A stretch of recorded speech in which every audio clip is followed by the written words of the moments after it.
चलिए थोड़ी सी प्रैक्टिस करते हैं हम लोग पीवाई की प्रीवियस ईयर क्वेश्चंस जो कि कंट्रोल एंड कोऑर्डिनेशन से रिगार्डिंग प्लांट और एनिमल्स में आए होंगे। देखिए सही आंसर्स करने के लिए आपको इतना कॉन्फिडेंस होना पड़ेगा कि वो चारों ऑप्शंस में तीनों का आंसर आपको पता होना चाहिए कि क्यों वो तीनों गलत है, तब आप राइट आंसर तक पहुंच पाओगे। नहीं तो फिर आप ऐसे तुक्का लगा के कोई सॉल्व नहीं कर सकता। ऑब्जेक्टिव क्वेश्चंस देखने में इजी होते हैं लेकिन इसमें कंटेंट काफी डिटेल्स में होता है, तो जब तक आप डिटेल्स पढ़े नहीं होगे, बेसिक पढ़ोगे नहीं, तब तक आपको कोई कैच नहीं कर पाओगे। तो सेरिबेलम याद है आपको, माता जी का बेलन मैंने आप लोगों को बताया था, उसके डर से लोग स्ट्रेट चलते हैं। तो सेरिबेलम काम करता था क्या, स्ट्रेट लाइन पे वॉक करने के लिए, ठीक है ना। देखो पेरिफेरल नर्वस सिस्टम में दो तरह के नर्वस सिस्टम के बारे में बात करेंगे। एक होता है क्रेनियल नर्व, राइट, जो ब्रेन से स्टार्ट होगा, क्रेनियल नर्व्स, राइट, और एक होता है स्पाइनल नर्व।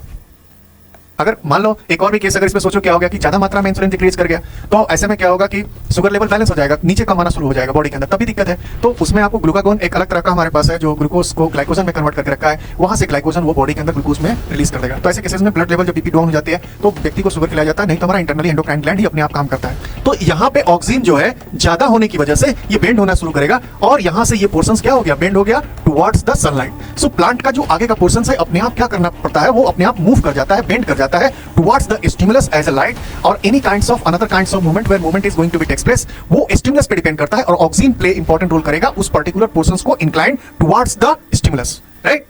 तो ये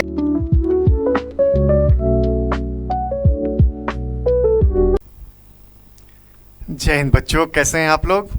आशा करता हूं अच्छे होंगे और क्वेश्चंस की प्रैक्टिस आप लोग करना स्टार्ट कर दिए होंगे, क्योंकि ये दोनों चैप्टर ऑलरेडी मैं पढ़ा चुका था, जो एक लाइफ प्रोसेस और दूसरा हमारे पास था कंट्रोल एंड कोऑर्डिनेशंस। उसी को लेकर के हम लोग अपना PYQ के फॉर्म में प्रीवियस ईयर क्वेश्चन जो CBSE में ऑलरेडी आस्क हो चुका है उसकी प्रैक्टिस करेंगे। प्रैक्टिस आपको एरर को कम करने में मदद करती है। किसी का भी अगर एक ही चीज़ की प्रैक्टिस आप बार बार चीज़ें कर रहे हो तो आप प्रोफेशनलिस्ट बन जाओगे और एरर ऑफ ह्यूमन और एरर ऑफ क्वेश्चंस को जो अटेम्प्ट करने का जो प्रैक्टिसेस होंगी वो भी अच्छी हो जाएगी और टाइम भी आपका बचेगा। और टाइम मैनेजमेंट अगर आपने कर लिया तो पूरी की पूरी लेंथी पेपर को इजी वे में सॉल्व कर सकते हो। तो चलिए थोड़ी सी प्रैक्टिस करते हैं हम लोग PY की प्रीवियस ईयर क्वेश्चंस जो कि कंट्रोल एंड कोऑर्डिनेशन से रिगार्डिंग प्लांट और एनिमल्स में आए होंगे, ठीक है। स्टार्ट करते हैं। फर्स्ट क्वेश्चंस देखिए, ऑब्जेक्टिव टाइप क्वेश्चंस हैं। A pair of endocrine gland located in the human brain. दो चीज़ें पूछ रहा है इसमें। पहला चीज़ तो ये पेयर के फॉर्म में होना चाहिए और कैसा ग्लैंड है, एंडोक्राइन ग्लैंड, और कहाँ पे पाया जाना चाहिए, ह्यूमन के ब्रेन में पाया जाना चाहिए। तो आप किसी भी तरह पर जो ह्यूमन ब्रेन में ऑलरेडी आपके पास पता है क्या क्या होगा, हाइपोथैलेमस होता है, पिट्यूटरी होता है, उसके बाद हमारे पास पिनियल ग्लैंड होते हैं, ठीक है। तो ऐसे ही आप छाटना शुरू करो। पैराथायरॉयड, पैराथायरॉयड ऐसे ही ख़त्म हो गया क्योंकि ये तो हमारे यहाँ पे थायराइड वाले पार्ट पे देखने को मिलता है, तो ये ब्रेन में पाया नहीं जाता। पिट्यूटरी पाई जाती है, पिनियल पाया जाता है, थाइमस नहीं, थाइमस हमारे बच्चों के यहाँ पे जो विंड पाइप है वहाँ पे पाई जाती है, तो ये भी गड़बड़ है। हाइपोथैलेमस और थाइमस, थाइमस बिल्कुल नहीं है, हाइपोथैलेमस है। तो अब हमारे पास तो ऑप्शंस क्या बचा, केवल और डी, यानी कि हाइपोथैलेमस और पिनियल ग्लैंड, जो कि पेयर के फॉर्म में है, इसलिए आंसर्स इसका डी हो जाएगा। देखिए सही आंसर्स करने के लिए आपको इतना कॉन्फिडेंस होना पड़ेगा कि वो चारों ऑप्शंस में तीनों का आंसर आपको पता होना चाहिए कि क्यों वो तीनों गलत है, तब आप राइट आंसर तक पहुंच पाओगे। नहीं तो फिर आप ऐसे तुक्का लगा के कोई सॉल्व नहीं कर सकता। ऑब्जेक्टिव क्वेश्चंस देखने में इजी होते हैं लेकिन इसमें कंटेंट काफ़ी डिटेल्स में होता है, तो जब तक आप डिटेल्स पढ़े नहीं होगे, बेसिक पढ़ोगे नहीं, तब तक आपको कोई कैच नहीं कर पाओगे। इसलिए go through the basic, always try to go through the basic, stick to the facts and always results come in favour of you. Please remember this one, go through the basic, stick on the facts and results देखना आप, results is always in going to be come in your basket, right. So next one, go through in a nerve cell. Second question, nerve cells. Nerve sales जैसे ही आता है simple सा समझ जाना, neurons की बात कर रहा है। The site where electric impulse is converted into chemical signal, यानी कि केमिकल सिग्नल की बात कर रहा है, तो इसका मतलब ये किसकी बात कर रहा है, इलेक्ट्रिकल इम्पल्स की, ठीक है। तो जो हम लोगों की एक तरह से ये क्वेश्चंस वहां से उठ के आया कि न्यूरॉन्स में इंफॉर्मेशंस कैसे पास होती है, what is the transmission of informations is going to be through the nerves और न्यूरॉन सेल्स, राइट। तो यहाँ पे अगर आप न्यूरॉन्स को आप देखते हो तो न्यूरॉन्स जो बना हुआ है इसमें आपके पास हर तरह का बॉडी पोर्शंस दिखा हुआ है, ठीक है। तो याद होगा जो हम लोगों ने डिस्कस किया था कि कोई भी सेंसरी ऑर्गन्स के कोई भी इंफॉर्मेशंस अगर आती है तो सबसे पहले इधर से आ रही है हमारे पास सेंसरी ऑर्गन, जो 5 सेंस ऑर्गन है, वहाँ से एंटर होने के बाद ये केमिकल रिएक्शंस के फॉर्म में होंगे, सेल बॉडी के अंदर जाएगा और सेल बॉडी से जैसे ही अंदर जाएंगे ये कन्वर्ट हो जाएगा हमारा न्यूरोट्रांसमीटर के थ्रू, राइट। न्यूरोट्रांसमीटर जो यहाँ पे हमारा काम करता है एसिटिल कोलिन, जो कि हम लोगों ने बात किया था, केमिकल रिएक्शंस को इलेक्ट्रिक इम्पल्स में कन्वर्ट कर देता है। बस सिंपल सा कहाँ से आता है, ये पोर्शंस हमारी कहलाती है एक्सॉन एंड में, ठीक है ना। तो देखिए इसमें ऑप्शंस आपका सीधी सी बात होगी। डेंड्रॉइड्स क्या करता है, डेंड्रॉइड्स के पास रिसेप्टर है तो वो इन्फॉर्मेशंस को रिसीव करेगा। यहाँ जो डेंड्रॉइड्स दिखा है ये क्या करेगा, केमिकल रिएक्शंस को केवल रिसीव करेगा। न्यूरो मस्कुलर जंक्शंस ये कहलाता है सिनेप्स, तो यहाँ पे हमारे तो केमिकल सब्सटेंसेज में कन्वर्ट हो जाएंगे, इलेक्ट्रिक इम्पल्स केमिकल में कन्वर्ट हो जाएगा। और सेल बॉडी केवल अभी इंटर पार्ट कर रहा है जो डेंड्रॉइड से रिसीव कर रहा है। तो मेन इलेक्ट्रिक इम्पल्स कहाँ एंट्री कर रहे हैं, जो हमारा सेल बॉडी से अंदर होने के बाद जो न्यूरोट्रांसमीटर केमिकल रिएक्शंस को इलेक्ट्रिक इम्पल्स में कन्वर्ट कर रहा है। तो इसका राइट आंसर हो जाएगा axon, right. So go through the axon. Third one, walking a straight line, match the column type questions दिया हुआ है। क्वेश्चन सीबीएसई 2023 का है, ठीक है ना, कोई भी दिक्कत नहीं, आराम से हो जाएगा। Walking on straight line, walking on straight line मैंने आप लोगों को बताया था। ब्रेन में 3 पार्ट होते हैं, जो फोर ब्रेन है, मिड ब्रेन है और हिंड ब्रेन है। और हिंड ब्रेन का पार्ट में फोर ब्रेन में सेरिब्रम है, मिड ब्रेन में मेसेंसेफेलॉन वगैरह का पोर्शंस आते हैं, और हिंड ब्रेन में 3 है, पॉन्स है, सेरिबेलम है और मेडुला ऑब्लंगाटा है। तो सेरिबेलम याद है आपको, माता जी का बेलन मैंने आप लोगों को बताया था, उसके डर से लोग स्ट्रेट चलते हैं। तो सेरिबेलम काम करता था क्या, स्ट्रेट लाइन पे वॉक करने के लिए, ठीक है ना। तो ये माता जी का बेलन से याद कर लीजिए। राइडिंग अ बाइसिकल वो भी है, बॉडी के पोस्चर्स को मेंटेन करना।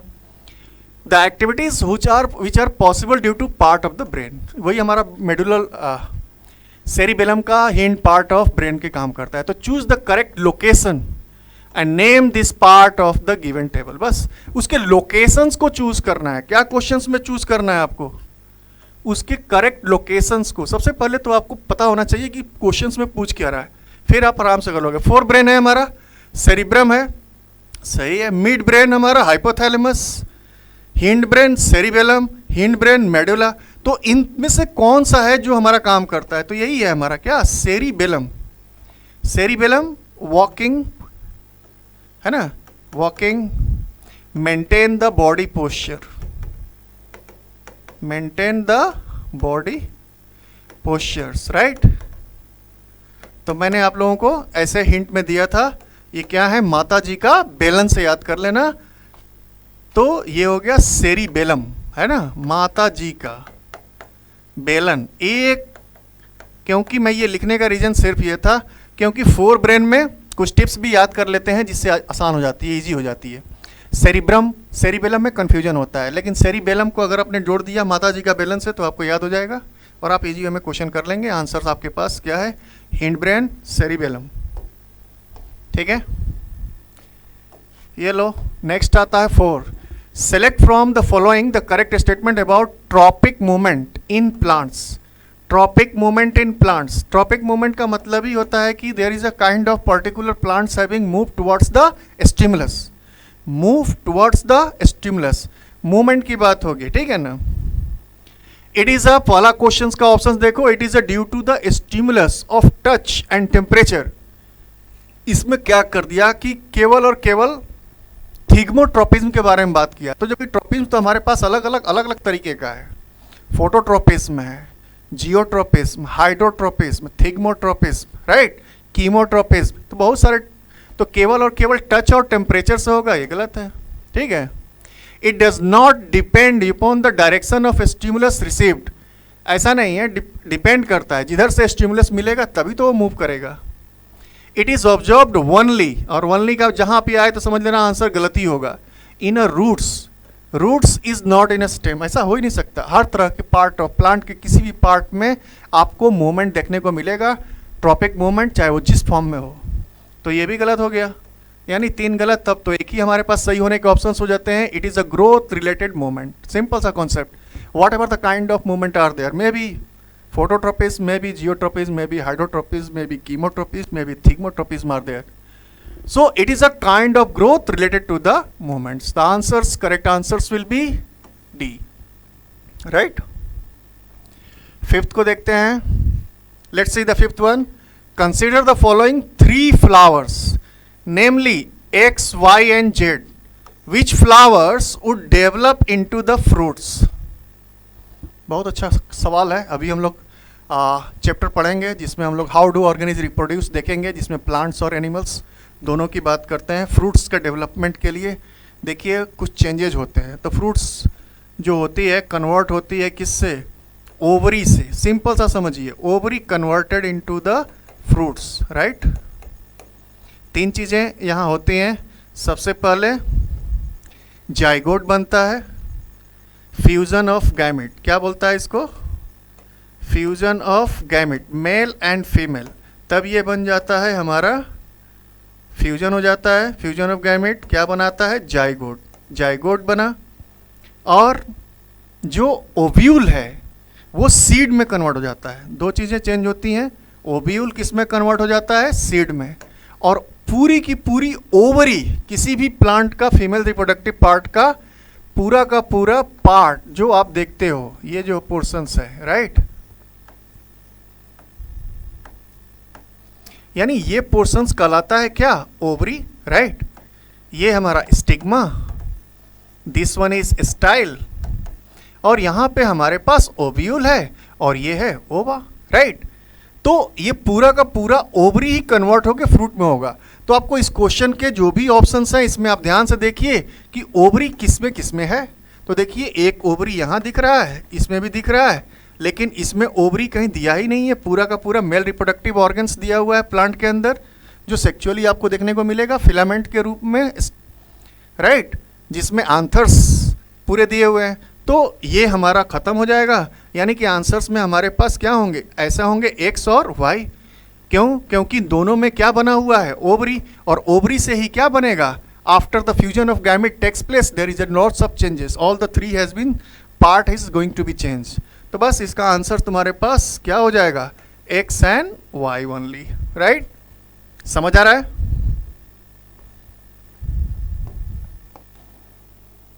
डिफाइन रिफ्लेक्स एक्शंस ऑलरेडी आपको बता चुका हूं. ये भी हमारा सीबीएसई का एकदम पेड क्वेश्चंस है. Which the help of flow chart, flow chart के थ्रू बना दीजिए reflex actions such as sneezing. ठीक है?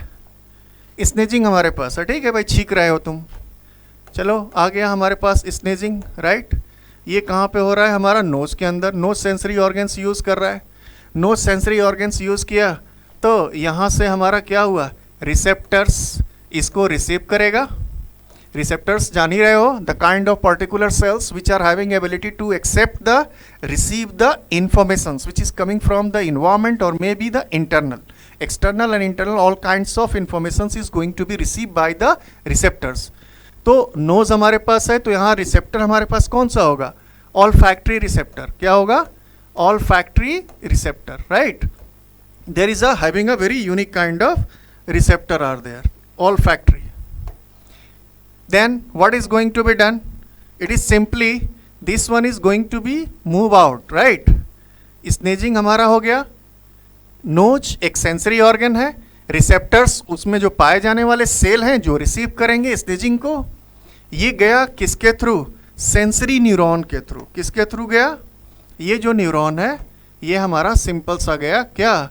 Sensory neuron. सिंपल सा कॉन्सेप्ट है. ये आगे बढ़ के गया हमारे पास. सबसे पहले आपको मैंने ऑलरेडी बता चुका था, सेंसरी न्यूरॉन से जाते हुए सीधे गया ये कहाँ पे? स्पाइनल कॉर्ड में. कहाँ गया? Spinal cord. इसको आप ऐसे भी बना लो या तो सीधे लिख देना स्पाइनल कॉर्ड, क्योंकि यहाँ फ्लो चार्ट के फॉर्म में दिया रहा है. तो ये हमारा हो गया क्या? Spinal cord. Right? Spinal cord में गया हमारे पास डोर्सल पोर्शन, वहाँ से ये रिसीव करेगा इंफॉर्मेशंस. राइट? और इसमें आप जानते ही हो इसके अंदर हमारे पास है न्यूरॉन्स. एक न्यूरॉन्स यहाँ होगा जो इन्फॉर्मेशंस यहाँ से लेने के बाद इसको हम लोग क्या नाम देते थे, रिले न्यूरॉन, राइट, या इंटर न्यूरॉन, कुछ भी लिख सकते हो, कोई प्रॉब्लम नहीं है, इंटर न्यूरॉन भी लिख सकते हो, राइट। फिर से क्या होगा, ये इन्फॉर्मेशंस हमारे को वापस आएगी यहाँ से सीधे हमारा किसके सेंस में, हमारे पास आएंगे इफेक्टर्स के पास। कहाँ पे आएंगे, इफेक्टर्स, राइट। इफेक्टर्स क्या होते हैं, हमारे सिंपल सा चीज़ है, मसल्स हैं, और ये जो न्यूरॉन्स होंगे क्या होंगे, मोटर न्यूरॉन। मोटर न्यूरॉन के थ्रू इन्फॉर्मेशंस आ गई, और देखो क्या हो रहा है, what will be the answer, what will be the result, your sneezing के बाद आपके हाथ और मसल्स आपके पास कई सारे मूवमेंट आ जाएंगे, मुंह की तरफ चले जाएंगे, हमारे पास आई क्या हो जाएगा, क्लोज हो जाती है ना, और भी हमारे पास होंगे hand, hand is going to be move towards the nose, towards the nose, right. इसको फ्लो चार्ट के फॉर्म में बना लीजिए, काम खत्म, और आपका हो जाएगा reflex action. Reflex action is a kind of actions which are having a very less amount of time to take the decisions what kind of reactions has to be done against the actions. And body के अंदर हमारी सारी की सारी, आपको बताया था मैंने, सारे नर्व्स न्यूरॉन्स सबसे पहले जुड़े हुए हैं कहाँ, स्पाइनल कॉर्ड में, तो ये ब्रेन तक जाने से पहले ही डिसीजन ले ली जाती हैं। बहुत सारी ऐसे हमारे एक्शंस होंगे डे टू डे लाइफ में जो रिफ्लेक्स एक्शंस के फॉर्म में यूज होंगे, जैसे नेल का चुभना, हॉट ऑब्जेक्ट का टच करना, स्नीजिंग हो गया जो आपको एग्जांपल दी गई है, एकाएक बॉल आने के बाद आपकी आंखें अपने आप बंद हो जाती है, हाथ अपने आप बॉल के पास चला जाता है। This kind of actions which having a take a very less amount of time to make the reflections, and this is control by the spinal cord, right. तो याद रखना ये सारी चीज़ें कौन कंट्रोल कर रहा है, स्पाइनल कॉर्ड, राइट।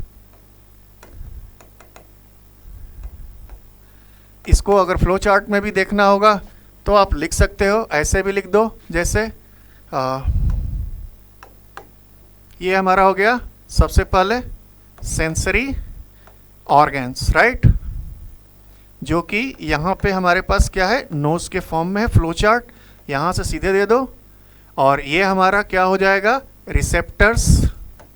रिसेप्टर्स यहाँ पे लिख देना क्या, ऑल्फैक्टरी रिसेप्टर, राइट। कोई स्मेल आया, उसको हुक किया, उसके बाद स्नीजिंग आना शुरू हो गया, ये हमारे पास गया, कहाँ गया, इसको थोड़ा सा और बड़ा कर देते हैं, रिसेप्टर्स के थ्रू ये सीधे, और आगे आ गया हमारे पास क्या, सेंसरी न्यूरॉन्स के थ्रू, राइट। अरे डायग्राम नहीं बनाना है, ओके। सो ऐसा करता हूँ मैं, ऐसे फ्लो चार्ट के रूप में बनाना है ना, सेंसरी न्यूरॉन, राइट,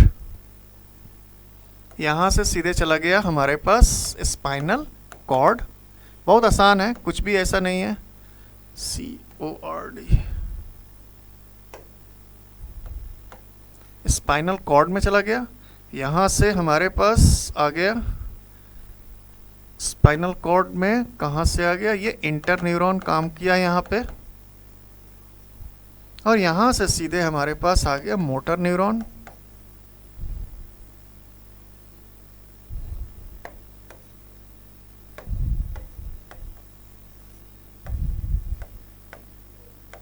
राइट।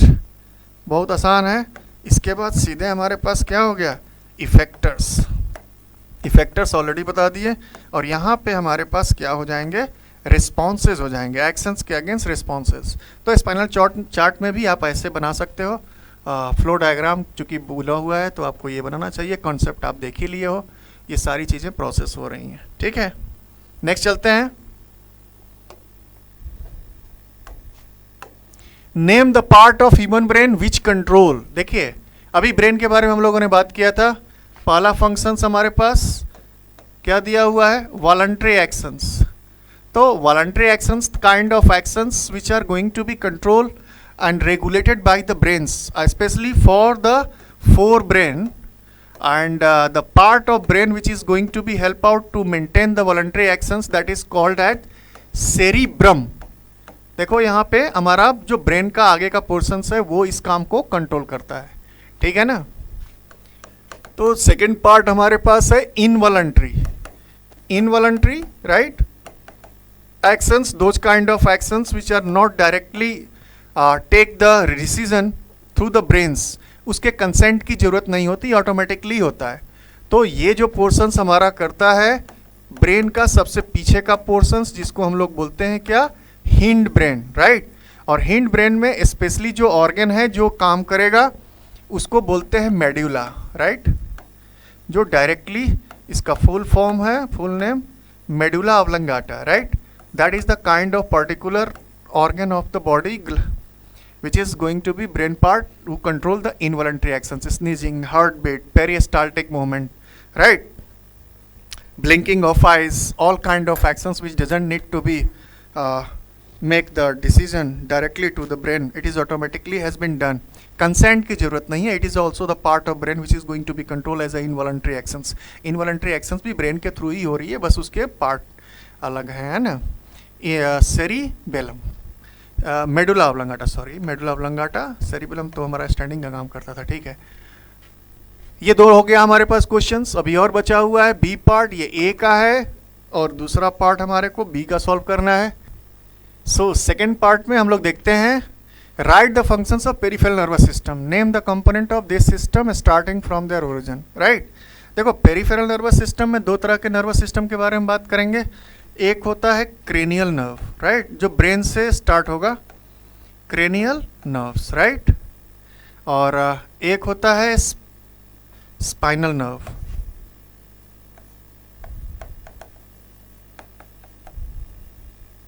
तो जो हमारे ब्रेन से रिलीज होके पूरे बॉडी तक जाएगा वो हमारा कहलाएगा क्रेनियल नर्व्स.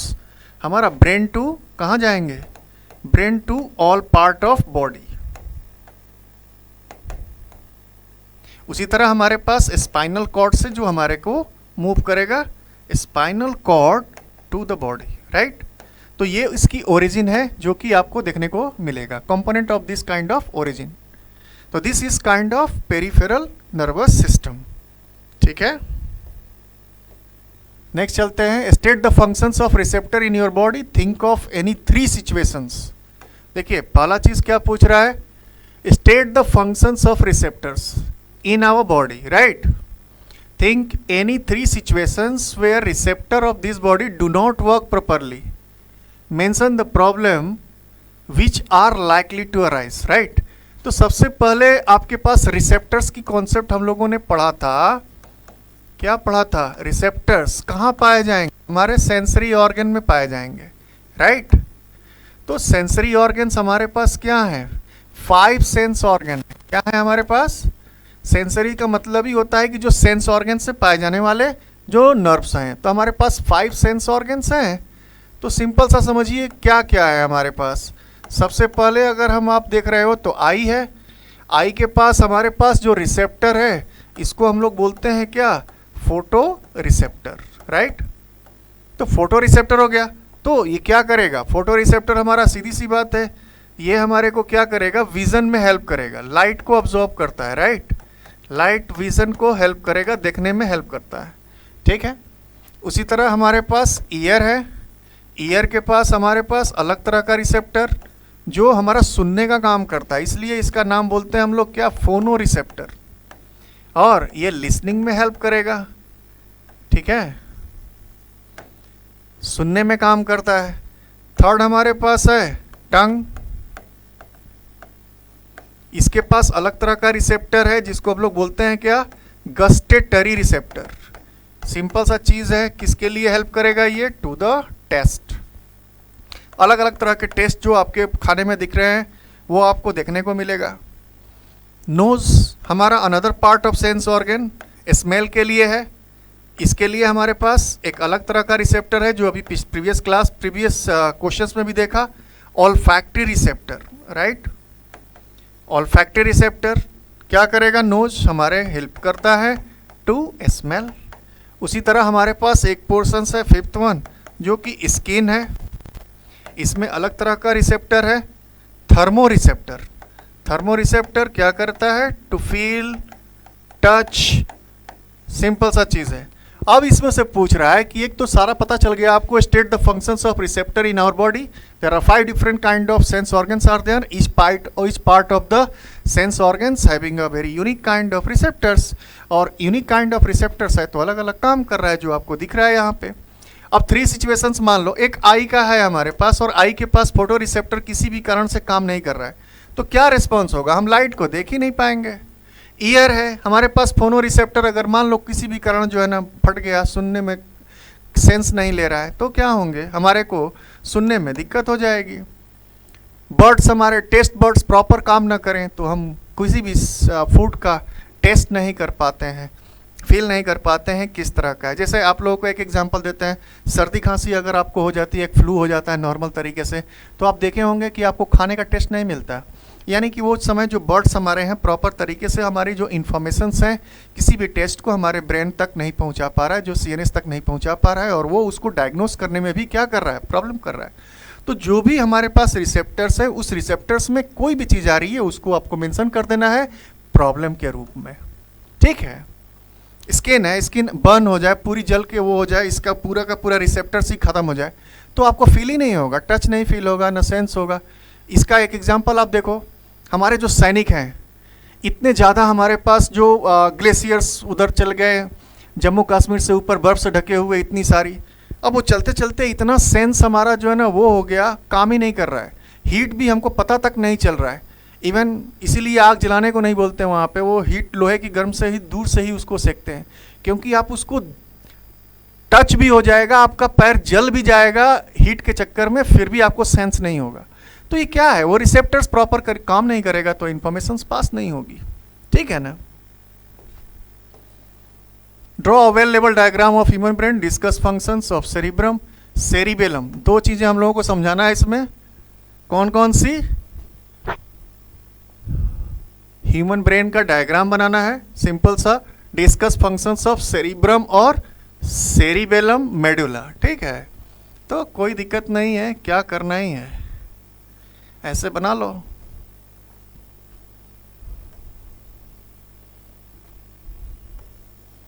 पहले आता था इस तरह का डायग्राम, लेकिन अभी कुछ दिनों तक हम जब देख रहे हैं सीबीएसई में इस तरह का डायग्राम अब बनता नहीं है, मोस्टली कम ही पूछे जाते हैं, इसलिए परेशान होने की ज़रूरत मेरे ख्याल से तो नहीं है।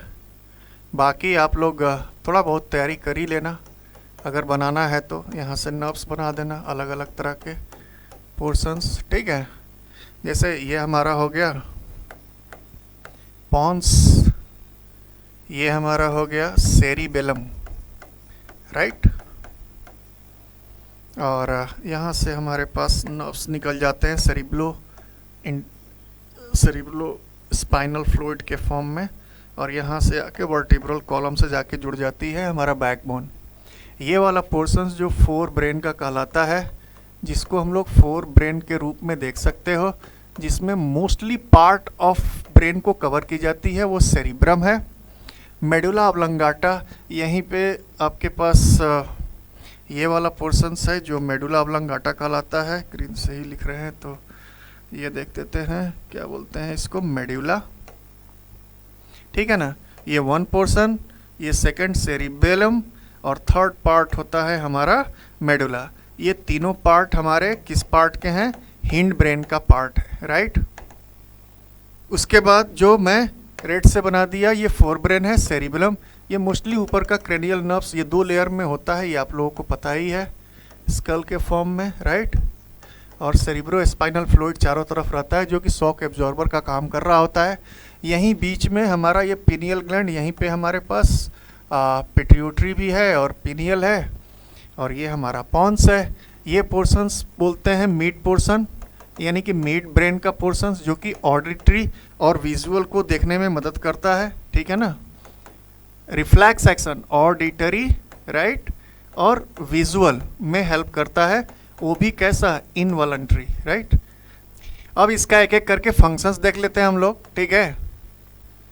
जैसे फंक्शंस में हमारे पास क्या क्या चीज़ का पूछा हुआ है, हमारे पास 3 पोर्शंस को पूछा है। 3 पोर्शंस कौन कौन से हैं? इसमें नहीं, इसके बाद वाले में, ठीक है। डायग्राम ऑलरेडी मैंने दूसरे स्लाइड में बनाया ही था। Discuss the functions of cerebrum. देखो सेरिब्रम का हमारा फंक्शन सिंपल सा चीज़ है, ये पूछेगा कहाँ पे, तो पाया जाता है कहाँ, फोर ब्रेन में। All voluntary actions, all voluntary actions, right, actions control, जितने भी हमारे पास वॉलंटरी एक्शंस होंगे जो सोच के जो काम होती है, थिंकिंग है, रीजनिंग है। एग्जाम्पल आप लिख लो, एग्जाम्पल है thinking, right, reasoning, analysis, remember, remembering of any kind of consent concept, right. जो आप समय लेकर काम करते हो, सोच समझ के काम करते हो, वो सारा का सारा काम हमारा पास कौन कर रहा है, सेरिब्रम, जो कि किसका पार्ट है, ब्रेन का, फोर ब्रेन का पार्ट है, ठीक है। सेकंड पार्ट हमारे पास है सेरिबेलम, जो कि मैंने आपको ऑलरेडी बता दिया था। ये हमारा बॉडी पोस्चर्स का कंट्रोल करता है फंक्शंस। सेरिबेलम, सेरिबेलम किस पार्ट है, लिख देना यहाँ पे, हिंड ब्रेन का पार्ट है, हमारा पीछे का ब्रेन का पोर्शंस है। ये क्या करेगा, maintain the body posture, maintain the body postures, right. Jumping, cycling, this all kinds of functions. So के उठना, आराम से उठ जाना, एक एक बैठ के उठना, गेम खेलना, this all kinds of balance is going to be done by cerebellum, right. Maintain the body postures, इसलिए माता जी का बेलन याद रखना, उनके डर से सब लोग सीधा हो जाता है। तो ये काम हो गया। घर में मेडुला ऑब्लंगाटा का कॉन्सेप्ट है, ये क्या करेगा, ये किस तरह का पार्ट का है, हमारे पास हिंड ब्रेन का है, ठीक है, हिंड ब्रेन का।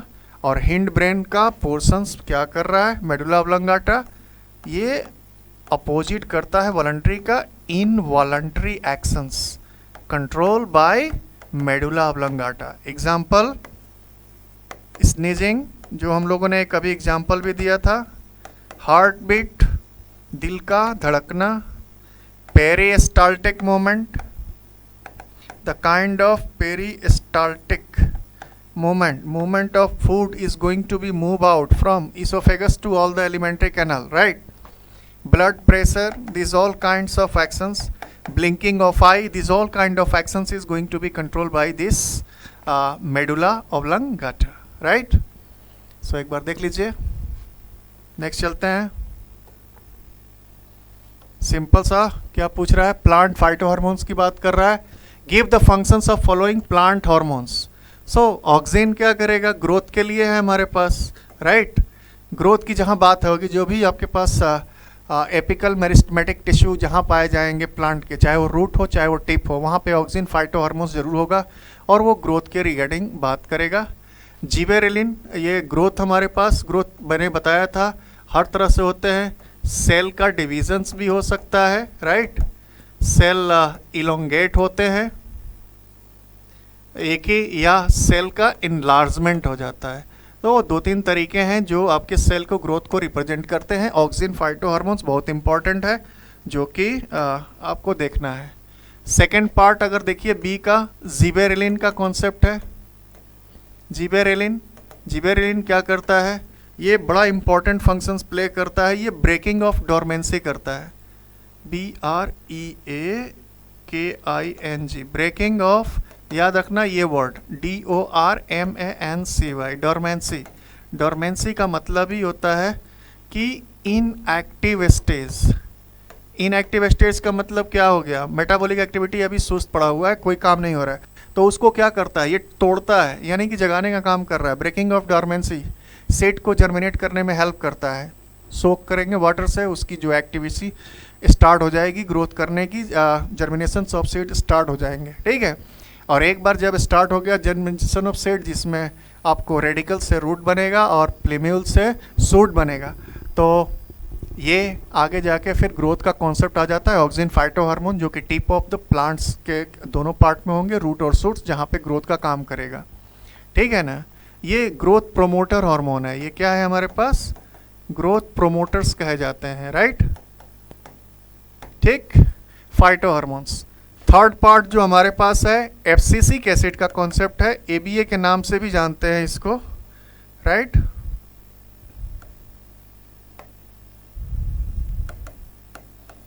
एब्सिसिक एसिड, राइट, इसको शॉर्ट में हम लोग ABA भी बोलते हैं।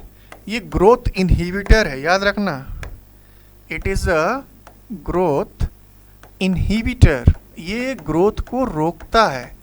अरे हर समय ग्रोथ ही नहीं करेगा। प्लांट सीड किया, जर्मिनेट किया, एक समय के बाद आप देखते हो हर एक प्लांट का पार्ट अपने आप ड्रॉप आउट हो रहा है, लीफ टूट के गिर रहा है, फ्रूट अपने आप पक रहा है, गिर रहा है, ठीक है। स्टोमेटल को क्या कर रहा है, पोर को क्लोज कर रहा है। This all kind of actions is going to be control through the abscisic acid, यानी कि मेटाबॉलिक एक्टिविटी को ये क्या करेगा, स्टॉप करेगा। मेटाबॉलिक एक्टिविटीज़ जो भी हो रही हैं प्लांट के अंदर, वो इसी फाइटो हार्मोन्स के कारण धीरे धीरे क्या होंगे, स्टॉप हो जाएंगे, ठीक है। जो नेक्स्ट पार्ट है हमारा, देखिए ये है इथाइलिन का कॉन्सेप्ट, बहुत ही इम्पॉर्टेंट पार्ट है। ये ऐसा फाइटो हार्मोन्स जो गैसियस के फॉर्म में है और इसका एक ही है, ये भी एक तरह से ग्रोथ इनहिबिटर का काम करता है। ग्रोथ इनहिबिटर यानी कि ग्रोथ को रोकने का काम करता है। इसका एक लाइन में अगर आप लिखते हो आंसर तो सीधी सी बात है, ये राइपनिंग ऑफ फ्रूट्स में हेल्प करता है, ठीक है। जो भी फ्रूट्स जो ग्रीन हैं वो एकाएक येलो में कन्वर्ट हो रहे हैं, ये अपने आप नहीं हो रहा है, प्लांट के अंदर अलग तरह का कंट्रोल एंड कोऑर्डिनेशन सिस्टम चल रहा होता है, जो phyto hormones play important role करते हैं, जो मूवमेंट में भी और उनके बॉडी स्ट्रक्चर्स में चेंजेस देखने को मिलते हैं। This all kind of actions is going to be control by this phyto hormone. Auxin growth के लिए, जिबरलिन ब्रेकिंग ऑफ डोरमेंसी के लिए, एब्सिसिक एसिड ग्रोथ इनहिबिटर का काम कर रहा है, इथाइलिन आपको ग्रोथ इनहिबिटर और राइपनिंग ऑफ फ्रूट्स का काम कर रहा है। बस हो गया, काम खत्म। What is feedback mechanism? Concept बहुत सिंपल है। फीडबैक मैकेनिज्म में आप देखोगे जैसे आ गया ये, yes this one,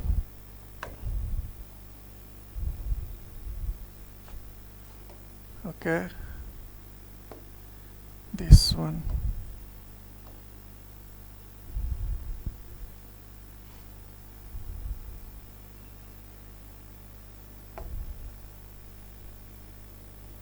feedback mechanism का कॉन्सेप्ट है, ठीक है। तो एक सिंपल सा कॉन्सेप्ट आप देखिए, फीडबैक मैकेनिज्म क्या है। नाम से ही पता चल रहा है कि भाई फीडबैक देना है ना। इसमें दो होते हैं, नेगेटिव और positive.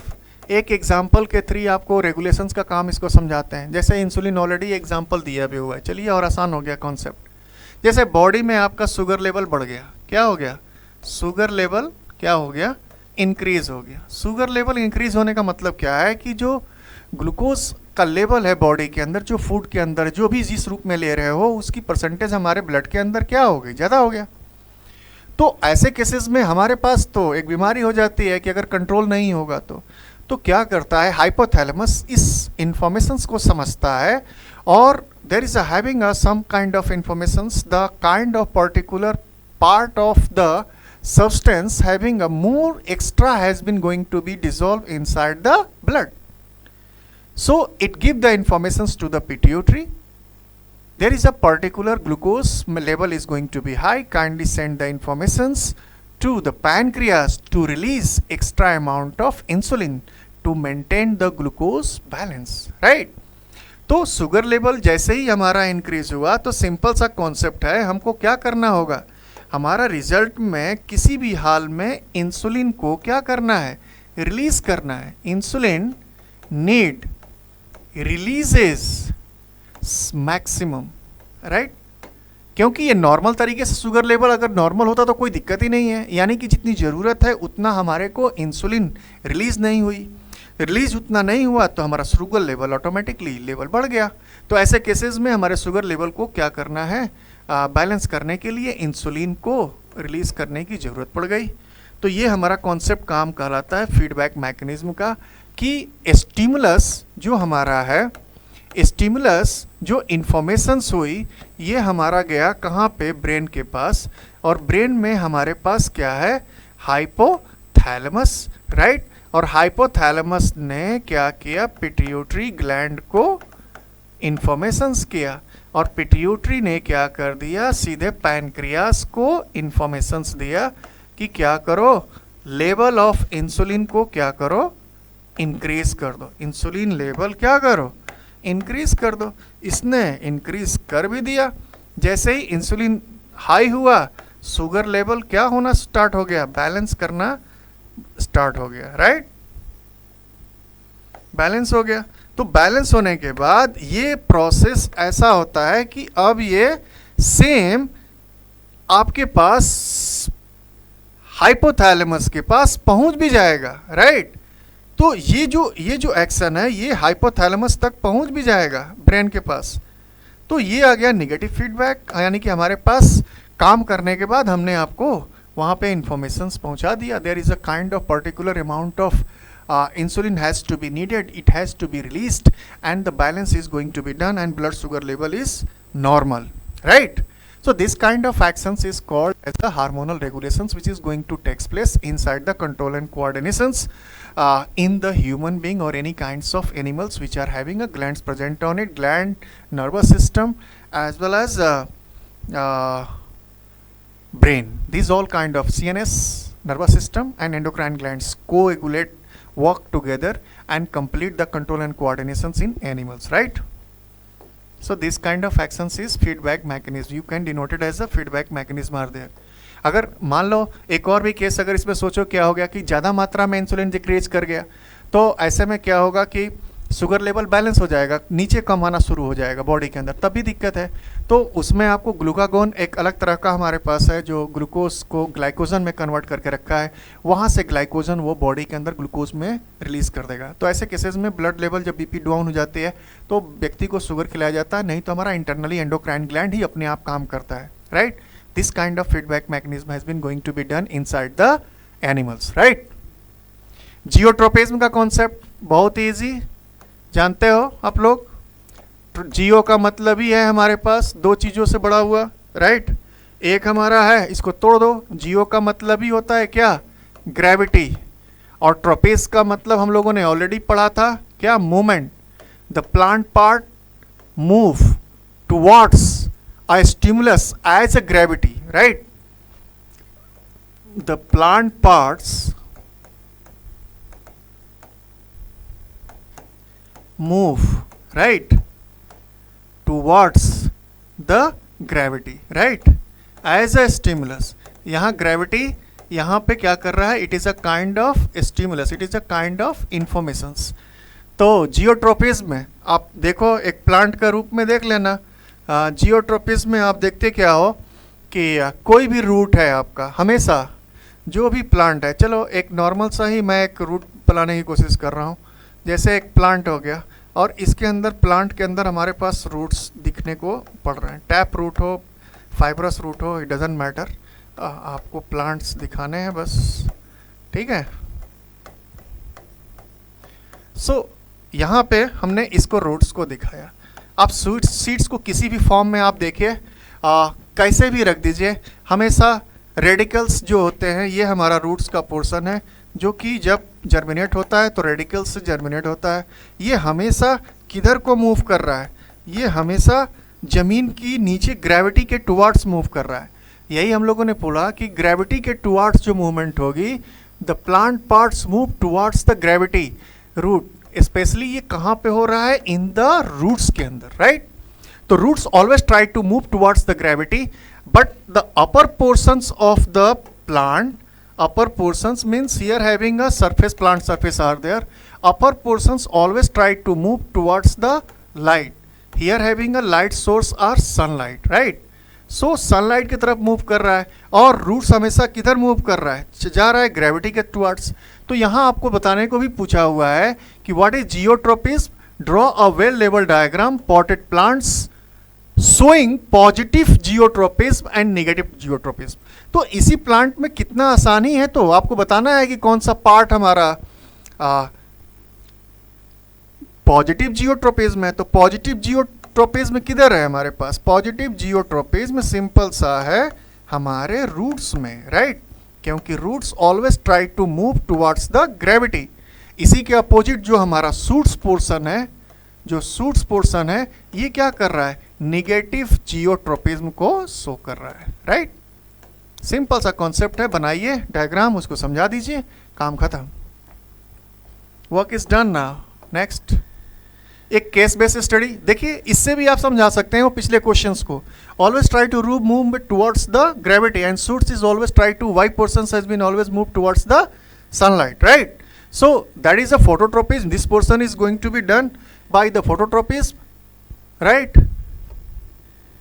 And another part has been showing to the geotropism as a roots x1, right? ये केस बेस्ड स्टडी है। The growth of movement of plant parts which is the direction of stimulus, right? Direction of stimulus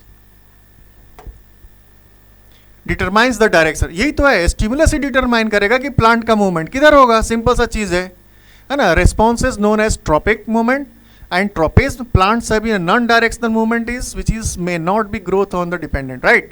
Name the movement which causes x and y to grow downwards, upwards, refer as a movement figure. तो दोनों का यहाँ पे क्या करना है? ये y x हमारा क्या हो गया? x हमारा क्या हो गया? Geotropism, right? The plant roots always try to move towards the gravity and y having a phototropism. एक क्वेश्चन ऐसे ही सॉल्व हो गया आपका। बहुत इजी क्वेश्चन है ये, हमेशा एक बार पूछता ही पूछता है। Right the name of hormones it play a major role in a falling of leaves, right? Falling of leaves and rapid cell division. Falling of leaves अभी हम लोगों ने बात किया, कौन सा हमारे पास फाइटो हार्मोन है? ABA। और रैपिड सेल डिवीजन हमारे पास ये जो अभी हम लोग यहाँ नहीं किए थे, ये है cytokinesis, cytokinin, right? Cytokinin is a kind of phytohormones which is play a division of cell, right? So cytokinin, that is a kind of phytohormones which is going to be help out the division of cells. Auxin, zeberlin, cytokinin, abscisic acid and ethylene, right? That is the 5 phytohormones which is play a very important role to control and coordination in plants, right? So third part देखिए क्या लिखा हुआ है। Leaves of sensitive plants move very quickly, right? It is a very quickly in response to touch. इसको बोलते हैं हम लोग क्या? थिग्मोनेस्टिक, राइट? ये ट्रोपिज्म नहीं हो गया, ये हो गया अपोजिट मूवमेंट, है ना? Thigmonastic movement. Touch me not, thigmonastic movement. Touch me not plant या मिमोसा पुडिका में आप लोग देखते हो, जब उसके लीफ को टच करते हो तो उसमें जो है ना वो लीफ अपना क्लोज कर देते हैं। यानी कि touch as a stimulus, as a thigmo, plant का मूवमेंट टुवार्ड्स द स्टिमुलस ना हो करके उसके अगेंस्ट होता है। तो इस तरह के मूवमेंट को हम लोग बोलते हैं क्या? Nastic movement, right? तो यहाँ पे है हमारा टच मी नॉट प्लांट, जो touch me communicate explain how the movement has been takes place. तो ये हमारा स्टिमुलस के अगेंस्ट मूवमेंट करता है, ठीक है ना? स्टिमुलस हमारा क्या है? टच है। तो टच मी नॉट प्लांट में आपको देखने को मिलता है, जिसका बॉटेनिकल नेम है mimosa pudica, right? Touch me not plant, इसको हम लोग देखते हैं। टच मी नॉट प्लांट बहुत ही यूनिक प्लांट है। इंटरनली ये पूरे वाटर को रिलीज कर देता है अपने उससे, और पानी से उसका नीचे होने से रूट के अंदर वो लीव्स सारे क्लोज हो जाते हैं। Name the plant hormones which is synthesized at the shoot tip. How does is hormones help to plant bend towards the light? बहुत अच्छा क्वेश्चन है, फोर्थ वन, राइट? ये कोई भी प्लांट के लिए सबसे बड़ी बात, टिप पे अगर कोई बात आएगी, चाहे वो रूट हो चाहे वो शूट हो, अगर टिप पे कोई भी फाइटो हार्मोन्स की बात आती है तो सिर्फ एक लाइन में आंसर हो जाएगा, auxin phyto hormone, that play a very very important role. इसी में दो पार्ट बोल रहा है कि वो कैसे झुकता है। तो आप देखोगे कि मान लो अगर एक पोर्शन है हमारा, ये हमारा सिंपल सा सूट का पोर्शंस, और इसमें हमारे पास क्या हो रहा है? ऑक्सिन, और यहाँ पे हमारे पास सनलाइट मिल गया, तो ये क्या करता है? ये थोड़ा पोर्शंस ऐसे मूव करके ऐसे आ जाएगा। ऐसा क्यों? देखो इसको ये क्या करेगा कि ऑक्सिन हार्मोन जो कि इवेनली चारों तरफ फैला हुआ है, उसको एक पोर्शंस पे लेके आ जाएगा ऑटोमेटिकली। तो यहाँ पे ऑक्सिन जो है ज़्यादा होने की वजह से ये बेंड होना शुरू करेगा, और यहाँ से ये पोर्शंस क्या हो गया? बेंड हो गया towards the sunlight. So plant का जो आगे का पोर्शंस है अपने आप क्या करना पड़ता है? वो अपने आप मूव कर जाता है, बेंड कर जाता है towards the stimulus as a light, और any kinds of another kinds of movement where movement is going to be takes place, वो स्टिमुलस पे डिपेंड करता है और ऑक्सिन प्ले इंपॉर्टेंट रोल करेगा उस पर्टिकुलर पोर्शंस को incline towards the stimulus, right. तो ये हमारा पास है name the plant of hormones which is synthesize. Auxin हो गया, सूट ऑफ द टिप में हो गया, रूट ऑफ द टिप पे, सब जगह आप यही डालिए। सूट टिप पे भी हमारे पास एक ही है ऑक्सिन। और हाउ डज इट वर्क्स, जो मैंने आप लोगों को यहाँ पे समझाया, तो एक बार देख लीजिएगा। चलिए, इतना आपको एक बार पूरी की पूरी कोशिश किया गया है कि हर एक क्वेश्चंस को देखा जाए। अभी बहुत सारे क्वेश्चंस और भी हैं जो अभी फ्यूचर में हम लोग लाएंगे, देखेंगे और उसको सॉल्व करेंगे। तो आप लोग इसको देखिए, समझिए, क्वेश्चन को एनालाइज करिए और please understand the nature of the questions. Once a time if you got the proper feel the nature of questions, whenever you go to the study you will able to find out which portions have to be studied on the maximum time, right?